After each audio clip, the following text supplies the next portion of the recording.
Hey everyone, it's the Kung Fu Genius, aka Alex Richter, and you can follow me at the Kung Fu Genius. I got great news for KFG fans. For a limited time, you can get $5 off any order of $20 or more by using the code KFG5OFF at citywt.com. You can use this code for books, training equipment, t-shirts, and apparel. That code is KFG5OFF, and you can use that $5 off for any order of $20 or more at citywt.com. And that also includes using it towards my new book, The 15 Chee Fundamentals, which just arrived and is still available while supplies last. The response to the pre-order was amazing, and we only have a few left, so get yours now. And you can always support this channel and podcast in simple ways, like subscribe to the channel, like the video, turn on notifications, and rate it wherever you get this podcast. And with that, let's get started. All right, peeps, on today's episode of the Kung Fu Genius, the genius will be chatting with his good friend, a veteran of Hong Kong action and former member of Sammo Hung's stunt team, Bobby Samuels. Lots of stunts, lots of action, and lots of dude work with Sammo Hung. Let's get to it. He is unstoppable, unbeatable, unbelievable. He's Alex Richter, the Kung Fu Genius. And every day, I practice martial arts. Watch out! Word is, I'm a Kung Fu genius. Practice all day like a genius. Hey Bobby, man, it's good to see you. How you doing? Hey Alex, what's up, brother? How you doing? Well, this is the first time I've seen you. I mean, I can't really say face to face, but since this whole pandemic thing happened, how have you been holding up through this whole thing? Oh man, it's been difficult, but we're managing to hang in there. Recently just started getting back into production, but we were dry for a while there because of the pandemic. You mentioned some kind of Shaw Brothers theme stuff. You don't have to give too much away, but what's that all about? An actual throwback to the old Shaw Brother days. Basically, we've got a guy he's a comic book aficionado and Kung Fu film fan.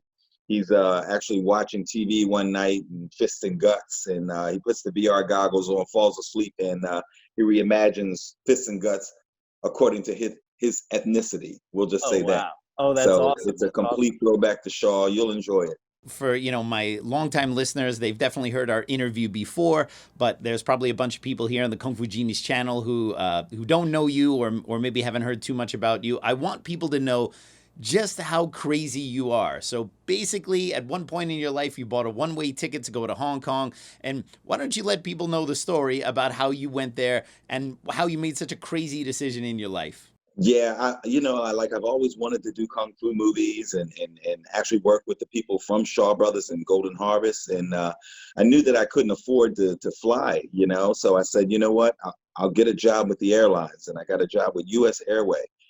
Because I knew you could fly with a discount ticket. So for about 4 or 5 years on my vacation, I just kept going back and forth to Asia until I finally met the right person. But yeah, sometimes you just got to think out of the box to get where you need to go. So from what I understand, from what I know about you and what I've read, you basically go to Hong Kong. You don't really have a plan. You kind of walk around and you decide to go to Shaw Studios of all places. How were you greeted when you got to Shaw Brothers Studios? Oh, wow.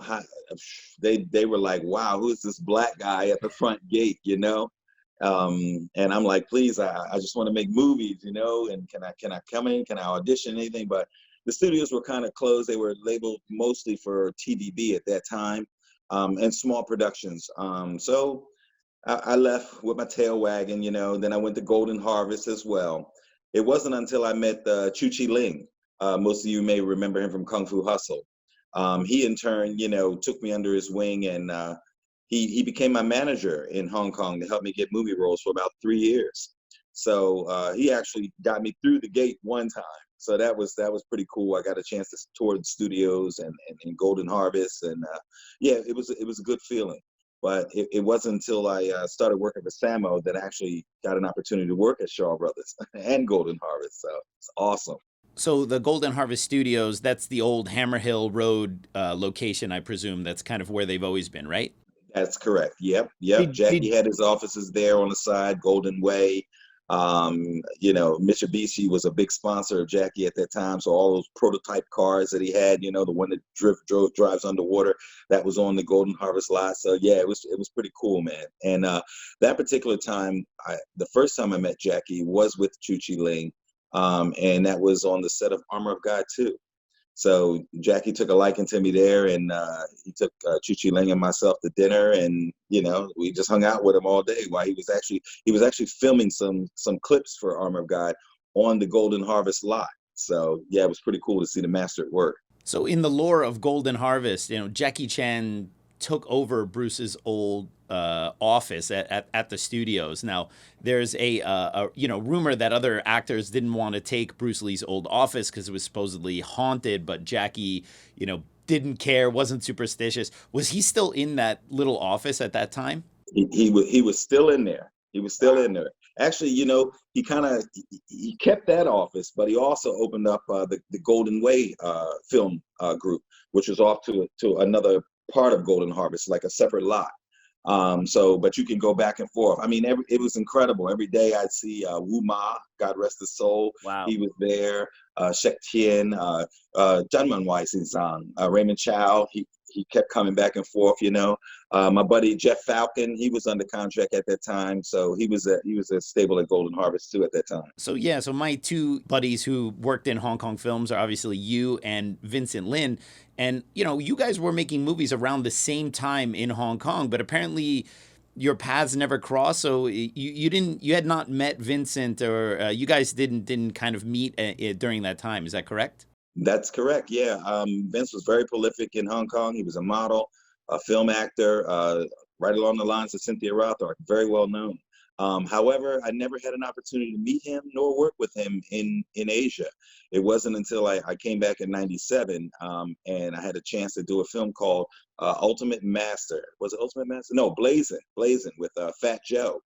And I saw his headshot come across the desk. I was like, yo, that's Vincent Lin. I'd love to have him for the film. So we called him. He came over. Him and I, we were like, wow, this is kind of crazy. We were both in Hong Kong and we never met. And that was 1997. And we've been best friends and brothers since then.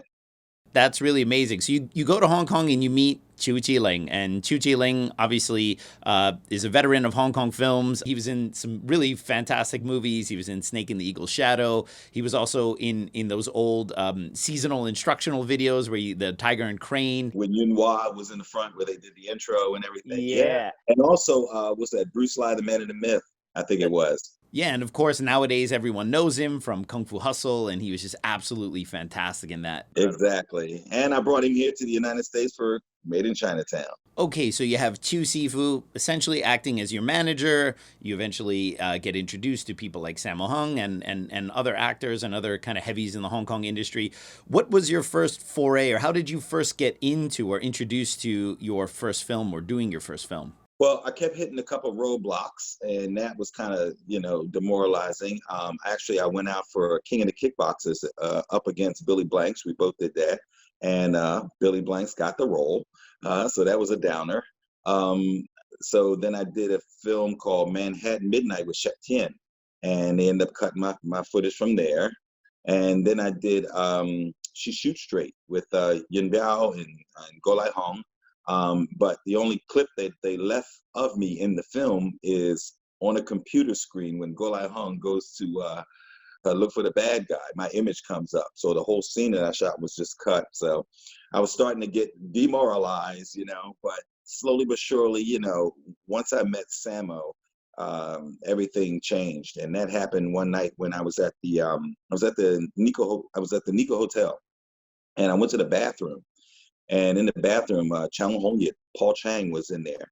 And he says, there's a black guy doing it in Hong Kong, And then I started speaking some Chinese to him, and he was shocked. He's like, what?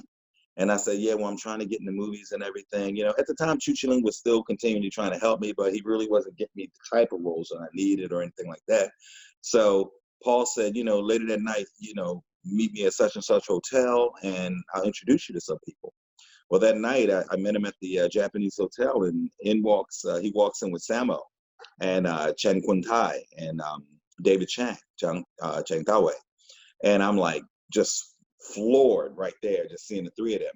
So I sit down and I have a bunch of photos and I show Sammo and he's like, I'm looking at the photos. He said, here, he's looking at him. He just like, he's not interested. He says, well, can you fight? I said, yeah. He said, well, can you fight 4 or 5 guys? I said, well, I'm not you, but you know, I can handle myself. He said, okay, cool. And he sat for a little while longer talking and then he just left.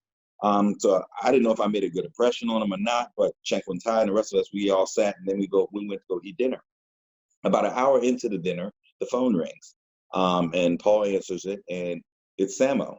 And Sammo's like, I'm going to change the ending of one of my films that I'm doing, which is Gambling Ghost, and I'm going to use you as a bad guy.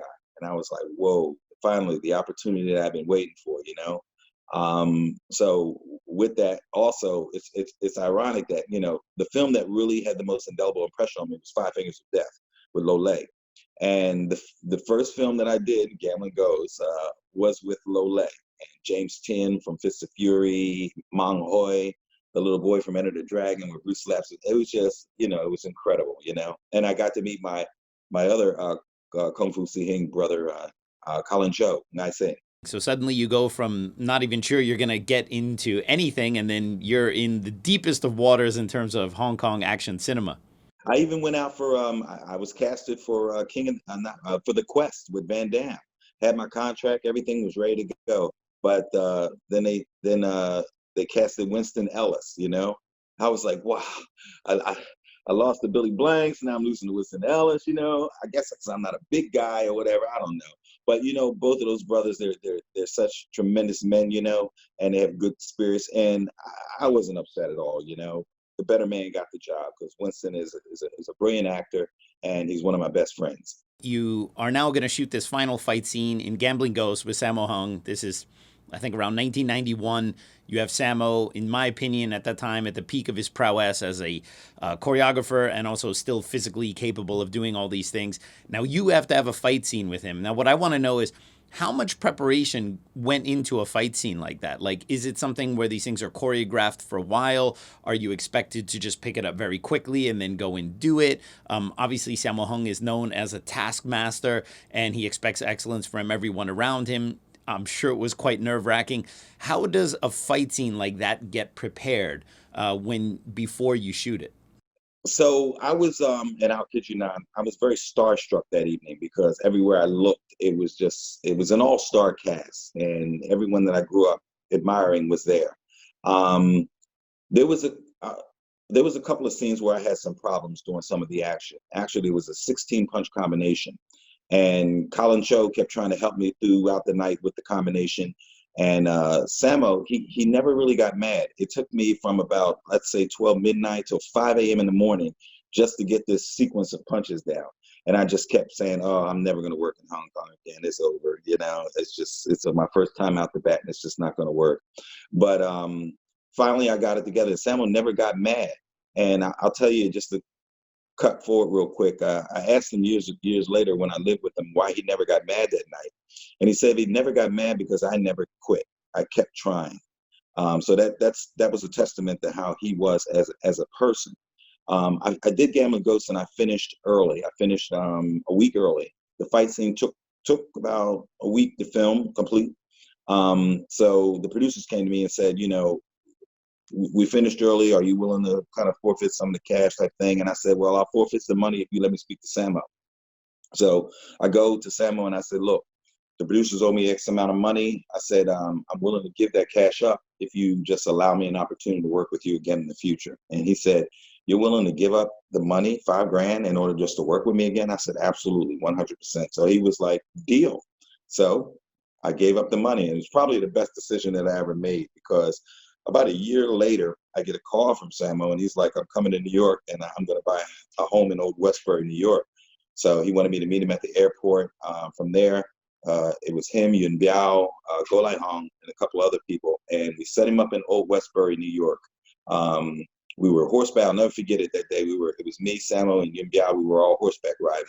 And then Sammo was like, I need a screen name for you. And I'm like, well, okay. Well, what? He was like, and then Yun Biao was like, I got it. We'll call him Bobby Long. And I was like, whatever. And it's like Bobby the Dragon, you know? And from that point on, that's where the moniker came in, Bobby Law. But Sammo named me that. What an incredible story. And wow, how surreal it is just to hear you talk about riding horseback in upstate New York with Sammo Hung and Yun Bu. That's really incredible. It was crazy, man. It's like a dream come true, you know?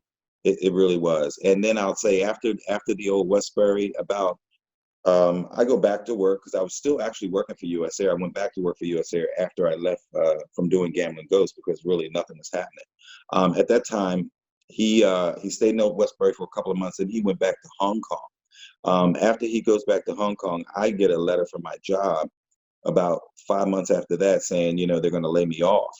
So I called him and I was like, you know, I don't really have a job anymore in America. He was like, nope, get on the plane, come out. So I got on the plane. I got a one-way ticket because I knew that, you know, if I had a round trip ticket, this had to be my shot. If I had a round trip ticket and it got hard, then I would just probably cash it in and come back home.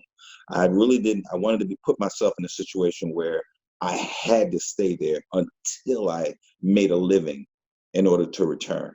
So when I got there, Sammo met me at the airport and he took me to the immigration department and he put me on file as his English instructor. So that got around the loophole of Americans only allowed to stay in the country for a certain amount of days and with the work visas issues.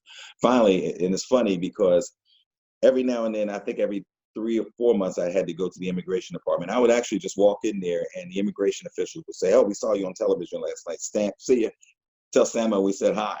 So I was like, wow, this is pretty cool, you know? So you were officially his English teacher. Yeah, I mean, things in Hong Kong seem to work like that. They're, you know, on one hand, very efficient. On the other hand, it seems, yeah, if you also know someone, they can be even more efficient. And how funny is that they would see you on TV and know exactly what the deal is and stamp your passport anyway? And they knew that, you know, but again, he's Sammo. He's a respected figure in Hong Kong. So your first credit there is for Gambling Ghosts, and then after that, you know, the first acting credit you have after that is Don't Give a Damn. You've obviously done some films in between, but you're listed as the black bodyguard in Super Cops. Are we talking about Jackie Chan's Super Cop? Is that a real thing? I don't remember seeing you in there. We are talking about that. So are you actually in that movie, or is that one of those IMDb flubs? That's one of those things where I have no idea where it came from. That's funny. I recently chatted with Vincent as well, and we went through his IMDb, and there were a bunch of movies on there that he had no idea and had absolutely no part of. In fact, the photo of the black guy that they show for Super Cop on Hong Kong database, it's not even me. I'm looking at the guy, he's like, I'm like, wow, how could they mistake that for me, you know? But I will say this, though. When we did do Gambling Ghost, when we did do Don't Give a Damn, I was actually casted for Rumble in the Bronx. So Sammo calls me into the office and he says, Jackie wants to use you in Rumble in the Bronx. I told him, yes, no problem. So now I'm just like, I'm just excited. You know, I'm like, my God, I can't believe this. I've worked with Sammo. Now I'm getting ready to work for Jackie Chan. So I'm excited. I'm go home. I go to pack my bags and everything. All of a sudden, the next day at the office, Sammo calls me in and he goes, yeah, let me talk to you. I'm like, what? He's like, oh yeah, Jackie pissed me off. You're not doing the movie.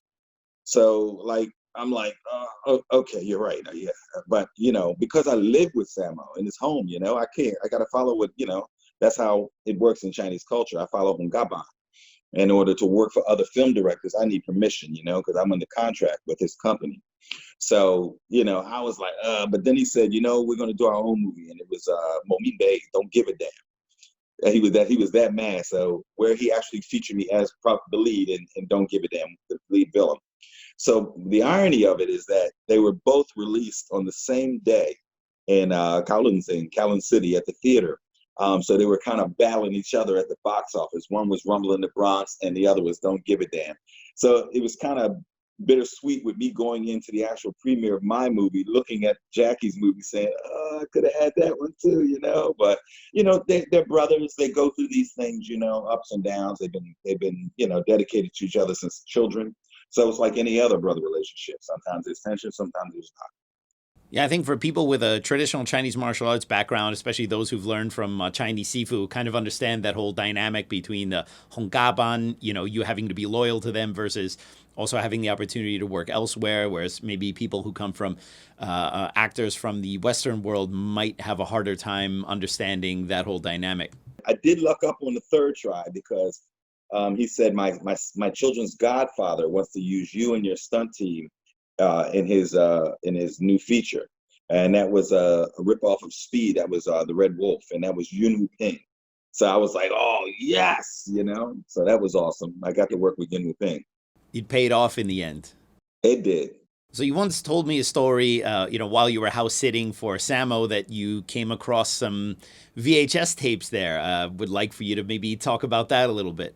Yeah, so I stayed in the room with his son Timmy, and like in the mornings, he said, if you get up, get yourself something to eat. And I'm looking at the wall, and there's hundreds and hundreds of VCR tapes, and I'm like, okay, wow.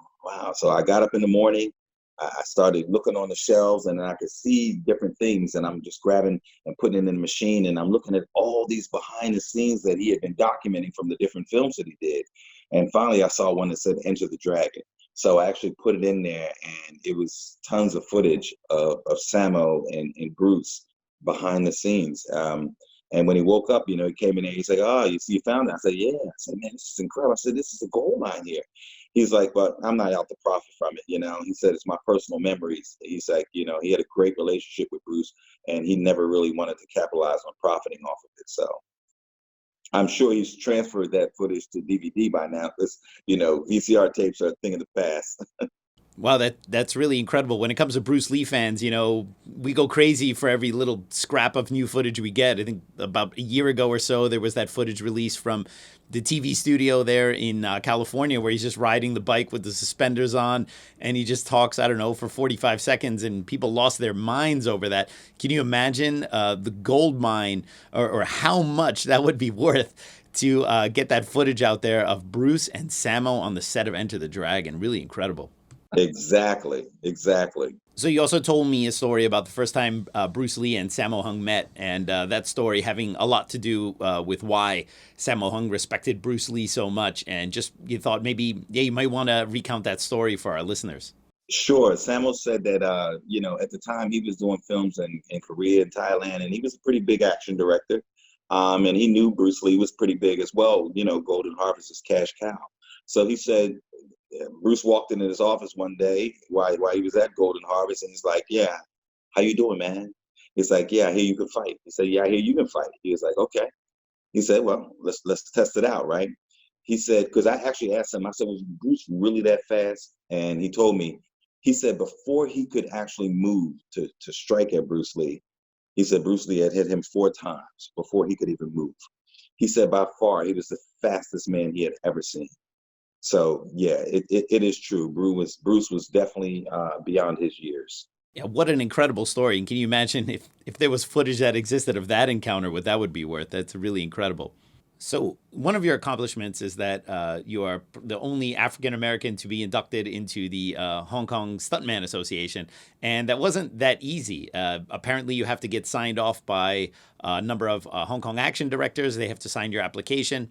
And Sammo was a bit unwilling to do that at first, but you had apparently made a deal with them that if you had accomplished what you said you were going to do, that they had to sign you off. Can you let us know a little bit about that? That's always one of my favorite Bobby Samuel stories. Yeah, so it was in Don't Give a Damn, and it was a scene where I come out of the police station, and it's a long stunt where I have to come out of the burning building, run across a yard, 100-yard dash, leap over a fence, land on an embankment, run into the middle of the highway, and leap into the back of a moving vehicle, all while oncoming traffic is coming. They never locked the street up or anything. So they were preparing actually Nice Singh to do a stunt double for me for that scene. And I kept saying, nah, I can do it. And Sam was like, Americans can't do that kind of action. And I'm like, no, give me a chance. And Lao Ka Wing's brother, Lao Ka Wing, was there. And he said, let him try if he wants to try it, Chin was there, Yun Biao, and Cho Wing. And they were all like, we'll see if he can do it, right? So I gear up. And then Sam was like, look, if you can pull this off and not embarrass me in one take, he's like, I'll sign for you to be a Hong Kong Stuntman Association. I'm like, really? So that was all the motivation I need, So He called action eBay. And once he said action, I ran out the burning building, crossed the yard, hit the fence, landed, bang, boom, in the truck, boom. I got out and I'm standing there like, hey. And it's silence, like crickets, And I started seeing money being floated back and forth between them. So they actually bet that I couldn't do it, But I went in there with 4 signatures to become a Hong Kong stuntman. Sammo, Chingalo, Lao Ka Wing, and Yun Biao. That is a really funny story, and the fact that they were betting on it too is also very typical Hong Kong Chinese. So you mentioned Lao Ka Wing, and I always felt that Lao Ka Wing was always slightly cast under the shadow of his brother Lao Ka Leung. What was he like as a person? I mean, I've obviously seen many of his movies. He's fantastic in terms of action choreography, but what was he like? Because not that much is known about him. Oh, he's a brilliant man. We all hung out because I was a member of the Asia Sports Stars Association. It was me, Sammo, Eric Chang, pretty much anybody who's anybody in Hong Kong, and we would all play soccer together. Lao Ka Wing, myself, and Ling and Cho Wing. Cho Wing had the most powerful soccer kick I've ever seen in my life, but you can see that through how he handles his leg work. But he was a brilliant guy. He was one of the action directors for Don't Give a Damn as well. We had a total of 7 action directors to help create the action for Don't Give a Damn. So yeah, he's a brilliant guy, and just to gain knowledge from him on set was just amazing. Was there anyone where you felt really starstruck when you met them? I'd have to say it was actually 3 women, and number 1 was Lily Lee. She used to be Paul Chang's girlfriend, and she's a stable from the early Shaw Brothers, and the Crane mother from Executioners. I geeked the minute I saw her. I had dinner with her and David Chang. The second one was Maggie Chow. I met her at Planet Hollywood, and she was like, "Wow, it's interesting to have a black guy over here working in Hong Kong." She was such a classic, beautiful woman. And the woman I loved tremendously, who treated me with just mad respect, Mo Ying Fong, Anita Moy. I had the pleasure of spending time with her before she passed. Actually, I had dinner with her and Leslie Cheung. They were both good friends of mine. Wow, 2 of the biggest legends, Anita Moy and Leslie Cheung. I still can't watch a Leslie Cheung film without still feeling how sad and unfortunate it is that he's not with us anymore, as with Anita Moy as well. Truly remarkable man. Yep. In a similar way, one of my starstruck moments was when I had the chance to meet your mentor, Sammo Hung, in Hong Kong in 1996. That was the year I graduated from high school. My parents gifted me a trip to Hong Kong for my high school graduation. Apparently, they were not that sure I was going to graduate, so that was kind of a big deal that I graduated high school. And yeah, totally by chance, Sammo Hung was in the hotel that I was staying at. Got up one morning, was having my breakfast, and Sammo Hung and his wife Mina walks in, and I was completely starstruck, because if you had asked me 10 minutes before who is the one Hong Kong film actor that you would like to meet over anyone, I would have picked Sammo Hung over all the other ones, Jackie Chan, Jet Li. Yeah, and another crazy starstruck moment I had with a Hong Kong film actor I actually shared with you, and that was the time we both went to Angela Mao's restaurant and met her. I just remember that was really incredible, and it was super cool to be able to share that moment. And who would have thought a gem, an icon is here in New York City, humbly just, doing her business. It was such an honor, and she's good friends with Lu Fong. Their families know each other in Taiwan. So that was another great moment. So obviously one of the big differences between Western action movies and Hong Kong action films, especially in the older days, is the pacing and the timing and the speed. And I want to talk a little bit about how those fight scenes were put together. Were these rehearsed way in advance? Is it done more organically? Is the fight choreographer constantly throwing new stuff and coming up with new ideas? What's the process in which a fight scene, at least the ones in the films you've worked on, was created in? Well, a lot of the Hong Kong action is not actually done like they do here in America, where they storyboard everything and, stick figures and things of that nature. Most of them are dedicated lifelong martial artists, and some of them who aren't, they're able to actually do the moves as if they were, like Leung Ka Yan. who never studied Kung Fu. Yeah, most people think he's actually a real Wing Chun practitioner because of that film Warriors 2. And you can see that, he's a natural with it. I think Hong Kong stunt directors have this incredible talent to turn non-martial artists and make them look like they know something, like Chow Yun-fat from Crouching Tiger, Hidden Dragon, and Andy Lau, lots of examples. And most of the time when they design a scene, the action directors will come on. They'll already have in their head exactly how they want to lay it out. And they'll take their assistants and they'll kind of lay the groundwork for the action. So you'll see them designing it. And you as an actor just pay attention to understand where you might have some problems at. The tempo is a little bit quicker than America. And also the days are longer, 16, 17-hour days. And the combinations sometimes are 15, 20 combinations at a time that you have to memorize. Most of the time, the fighting multiple people, that can be a challenge to most Americans when they fight in Hong Kong style fighting. But over the years, since Hong Kong action has now integrated into the American film industry, you can clearly see that part of the repertoire now for American cinema is wire work and understanding the dynamics of Hong Kong action. So pretty much no matter what it is today, be it physical martial arts or even gunplay, it all has a correlation to the early 80s and 90s of Hong Kong cinema, when that first stable of American-led film directors came back to Hong Kong and put their magic down. I was very fortunate to actually, and I sit back and I think, about my career and how some of the things that began. I was actually in the editing room with John Woo when he was actually editing A Better Tomorrow, and I was picking his brain, and this was when he was with Choi Hark at Film Workshop, a very popular film group during the 80s, with Y.C. Lee and Shek Tien, Carl Maka. They were all actors and directors that worked there.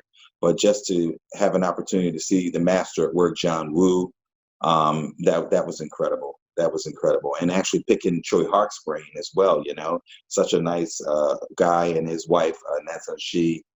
So yeah, I've been very fortunate to have been around, since the early age of Hong Kong cinema. Now, obviously, most of the films you did were more contemporary action films. Wire work is definitely a staple of Hong Kong films, although more often than not for the more traditional costume-based kung fu movies.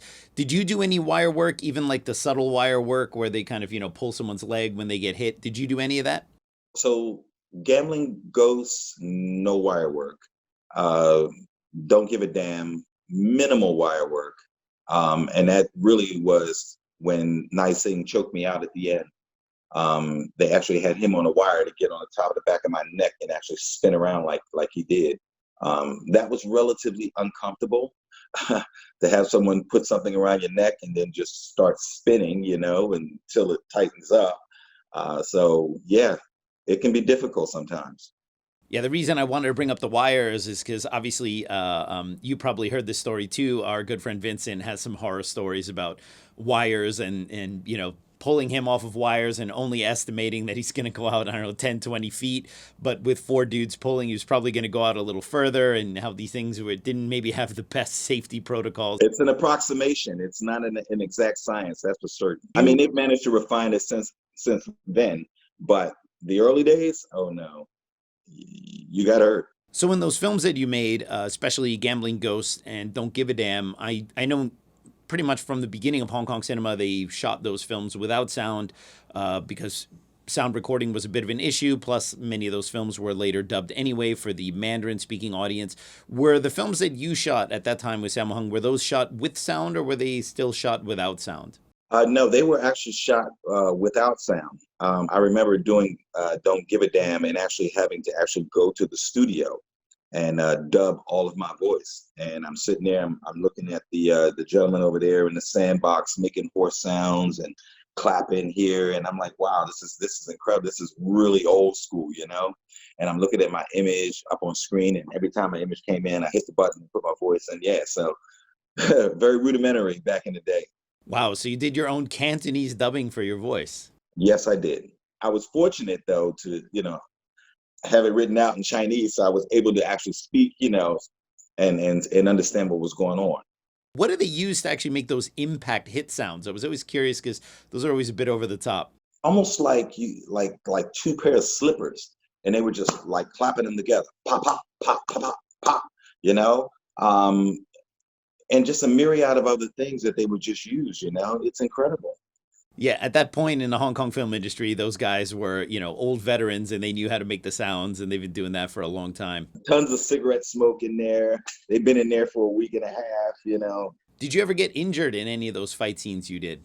I had my teeth knocked out a couple times. What else? A couple sprained ribs. My ass bone got bruised pretty bad. Ruptured ankle. First day on set of Don't Give a Damn. I step into the warehouse because there was a big gun battle. And as soon as I stepped into the warehouse, my ankle busted and it blew up the size of an elephant. And I had action to do that day. So I didn't know what I was going to do. But then Sammo was like, I need you to have a high pain tolerance today. And I'm like, oh my God. So they went and got me some ace bandages. And they wrapped the ankle up. I had on combat boots. So I laced them all the way up to the top. I tied it super tight so that it would be a brace, and I just went to work that day with a messed up ankle. But you got to do what you got to do. Yeah, such a different way of looking at shooting films. It's like, yep, you're injured, but sorry, you're gonna have to lace that up, and we're gonna have to do it anyway. Yeah, he knocked my tooth out, and I'm like, my God, I'm bleeding. And he's like, oh, he comes over, he's like, Bobby, you okay? You okay? I'm like, no, man, you knocked my tooth out, dude. He's like, oh, it's okay, sorry. We need real. I'm like, okay. And then he said, get Bobby some water. So he gave him some water. He said, okay. He said, okay, put tooth in your pocket. Let's go back to work. I'm like, what, dude? In America, I'm looking for an oral surgeon, but not in Hong Kong. Just put the tooth back in your pocket and let's get going. So I had another surreal moment, I suppose. A number of years ago, I had the chance to meet Shaw Brothers legend from the Venoms, Lao Mong, who's a mutual friend of both of ours. And I met him first. I did an interview with him, which I also have on my Kung Fu Genius channel. And then years later, I had a chance to see him again, but this time for his birthday with you in Los Angeles. And that was a really amazing time getting to see the two of you together. And, one of those weird moments where I almost felt that I had to pinch myself. That's really one of the ironies. It's almost akin to Vincent Ling. Like, I saw him one time in Hong Kong at the Asia Sports Association. He was actually sitting directly in front of me. Never looked back at me, but I was just staring and peeking at him, right? Never opened my mouth to him at all. And years later, I come back to America and I'm directing music videos with Nick Quested. And all of a sudden, Nick's like, I got this project, let's bring some of the Hong Kong guys. And we knew Jeannie Liu, and Jeannie Liu knew Lo Mong. So she made a phone call. And that was the first time I actually met him, where he actually worked with me on a big multi-million-dollar video with Drew Hill in London, England. So we flew Sifu Lo Meng and one of his assistants into England. We stayed there for a month, and we designed this huge martial arts music video for the group Drew Hill. At the time, Rush Hour was very popular, so they were on top of the game. So that was actually the first time I got to work with him. And then another opportunity came, and then we worked with him again. Then another opportunity came. We brought him here to Philadelphia. He received, an accommodation from the mayor. It was Lo Mong Day in the city of Philadelphia. And subsequently, then I ended up hiring him to do my first big American film, Made in Chinatown. So yeah, I never met him in Hong Kong, but we've worked multiple times around the world outside of Hong Kong. Now that I think about it, actually, a number of my surreal moments, you were a part of them, because during that trip in Los Angeles, to Los Angeles, where we were celebrating Lo Mong's birthday, good friend of mine, Brian LaRota, whom I introduced you to. I owe you for that. I owe you for that, brother. I mean that. Actually, Brian and I speak every other day, so that's amazing. I really do appreciate what you did for me on that. We got to meet someone else. We got to meet Johnny Gill, of all people. That was incredible, wasn't it? I'm like, wow. Yeah, no, it was funny. My wife, who grew up in Hong Kong, she has, absolutely no idea who Johnny Gill is. But when he comes in, I totally freak out. I whisper to her, "Hey, that's Johnny Gill." And she's like, "Who the hell is that?" And it's like, how dare you? How dare you not know that? I was geeking too. But hats off to Bryant, man. He treated us tremendous, Absolutely. He threw that private party for Seafood Lo Mang in Beverly Hills, and that was amazing. So you mentioned Made in Chinatown, this film that you made, which also stars Lo Sifu. So how can people find that film? How can people watch it? Right now, the film is with Robert Adamant Associates. He's a big agent in New York City. He represents Tony Darrow and Vinny Pastora. He has the film right now. So right now, it's being shot with Fox Searchlight, Sony Pictures. So we'll have a deal very shortly in that respect. But in the meantime, though, we've been doing some film festivals. We've garnered about 9 or 10 awards: Best Actor, Best Action, Audience Choice Award. We've sold out in some private screenings. So yeah, we're just waiting for the big one to come. Yeah, and of course now with the whole pandemic, this seems like ages ago, but this was probably just about a year and a half ago. You did a short with art school dropouts called Yes Auntie, and I went to go see it at the Museum of the Moving Image. Our mutual friend Warrington invited me. I came in with not very high expectations because I don't know, I wasn't quite sure, but since you were in it, I was like, all right, of course I'm going to go check it out. And I was blown away. It was so well done. It was well written, super funny. You were amazing. Really incredible job. I really recommend people to go out and see this. What do you have to say about Yes Auntie? It's a funny story behind that. Stephanie Pham, and Joey, they have been asking me to do that film for actually 2 years prior to us doing it. But I didn't feel comfortable, in female clothing and comedy, and it's out of my comfort zone. Finally, when I read the script and I talked to Joey and I understood where he was trying to go with it, I said, you know what? I think I could possibly do this. I think this might work. So I took a chance. It's basically Kung Fu Medea. What I didn't realize was this particular thing, they turned it actually into a feature-length film. So Warrington was very kind and introduced us to a friend of his, Digital Media Entertainment. They actually saw it and actually wanted to buy the film. And subsequently now it's on Amazon Prime, sold, and it's doing quite well. And I'm just shocked, I took a chance and out of all my films now, that one's on Amazon Prime. So yeah, and it's doing well. And so many people say, oh, when are you going to do another one? We want to see Kung Fu Mama come back, So I actually talked to Joey Min and Stephanie about that, and it looks like once the pandemic dies down, we'll start discussing, taking it to the next level, because everyone wants to see Auntie and Mama come back. So yeah, remember, even before all this pandemic stuff hit, even you and I were talking about doing something together. That's still in the works once things calm down. Hey, Bobby, thank you so much for doing this with me today. I really appreciate it. Thank you, brother. Hey, man, it was great talking to you, brother. Always, brother. I love safe. you. Give my love to the wife and kids as well. Peace out. So what did you think of today's episode? Did I do a better job than Scott Adkins in interviewing a Hong Kong action star? And who would you like to see me interview next? Let me know in the comments, and I'll see you guys next time. Word is I'm a kung fu genius. Technique speaks for me, not lineage. Forget Jet Li, cause I'm the one. Many call me seafood, but to you I'm sea gung. And I produce masters. You surpassed us. Your kung fu stiffer than corpse and caskets. City Wing Chun is the house I built. Violate the gate and your blood gets spilt. Alex Richter, always the... All right. So what did you think of today's episode? Oh, I'm looking at the wrong place. Hey, Dre. You know what's funny? Yeah. None of this is getting in there because people will not know that I mess up ever, all right? Don't forget who's editing this. I remember. Yeah. I can destroy you in editing. No. Power corrupts and absolute power corrupts. Absolutely.